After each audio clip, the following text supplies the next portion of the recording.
I was shocked this week to discover a service on the internet that lets you instantly send a text message to a handful of celebrities, right from Dermot O'Leary to Wolf from Gladiators. All you need to do is type your text into a box and celebritytext.com apparently SMS it straight to your chosen personality. There are a few messages already up, such as the one to Robbie Williams, "I love you, I want to have your babies," to which Robbie replies, "Thanks, who is this please?" And Celebrity Fit Club and pop idol superstar Rick Waller, whose reply to "How heavy are you, Rick? Pretty heavy, I guess," is "Fuck you, you fucking twat, just fuck you!" We actually tracked down Rick and asked him to appear in the show, but he was so upset about his inclusion on the website that he didn't sleep at all last night and then declined to see us. His manager, also called Rick Green, said in a statement, "He never swears like that and he certainly did not send that text. We are both furious." Well, there you are. Well, it was the start of the World Cup last week, and already on the blogs there are reports of England supporters being their typical noisy, patriotic and overly confident selves. Well, I went down to central London following England's first performance and found that they were far more open-minded than I first thought. We're right, and the rest of you are good, especially Mexico. We are, this time since 1966, the worst team. And this tournament we're going to prove it. Frank Lampard is a potato. Michael Owen would have to be a peach. Like, obviously they probably won't win, but... We're in Germany. We're the best team in the world, aren't they? If it's England-Germany World Cup, we're in Germany. We're going to win the World Cup at the end of the day. Owen Hargreaves, he's a brilliant bloke. And he motivated me to do things that I probably couldn't have done. We need him in the worst way. I think he's a brilliant bloke, and I think, to be quite honest, tugging on his 3 lions wouldn't do him any harm.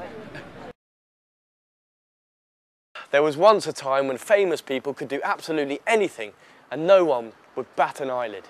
But with Heat and Pop Bitch, all that has changed. And now, Holy Moly has risen above and beyond to be the weekly circular of choice for what is claimed to be 650 million people, mostly due to a complete lack of respect for its celebrity targets. The exact identity of the shadowy Mr. Holy Moly has been much debated, and precious few have ever actually blagged him for an interview. But we managed to persuade him to be our web celeb in a This Is a Knife exclusive. So that his identity remains hidden, he'll be wearing an elaborate disguise. The first question... Oh, God. Not got much time for posh spice. Rachel Stevens is a bit boring. I think Tom Cruise is great. A bit like Alf. I should imagine he waxes a bit more than Alf. I quite like Simon Cowell, he's a lovely fellow. Loves lap dancers. Do you like lap dancers? Not as much as Simon Cowell does, you know. This was based on the Phantom Flanflinger, the greatest ever living thing on television. Have you ever used these masks for sexual purposes? Oh yeah, the wife fucking loves them. Really does. What, this one in particular? This one in particular, yeah, loves it. Does she put on a mask as well? No, she's too beautiful for that. She's just completely naked. Yeah. Mr. Holy Moly, do you ever feel a kind of pang of guilt at all when you're laying into these celebrities who are maybe a little bit insecure? Not really. I think that it's been said before that if you're willing to sell your soul by appearing in Hello magazine or OK magazine with your newborn child, then you deserve a good kick in the fanny. I think if they want to come and have a go, then that's fine. But realistically, I think I'm pretty safe. Okay, so Mr. Holy Moly, it would be great if you could now write a poem using the following words that I've just come up with in my head. They are Britney, tongue, pork, graveyard, Arthur, and weed. Britney married a called Kevin, who liked to use his tongue.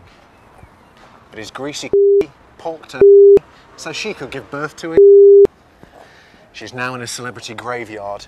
Her songs fulfill no need. She's a moaning celebrity just like the rest, with an ex that can now afford. Who was that poem for? That was for Arthur. Now, if right now you're seeing an image of myself hitched up a weeping willow, that means that you've just seen the show on YouTube or maybe through our podcast on iTunes. That's fine, however, it does mean that you've missed out on this. And this. And maybe this.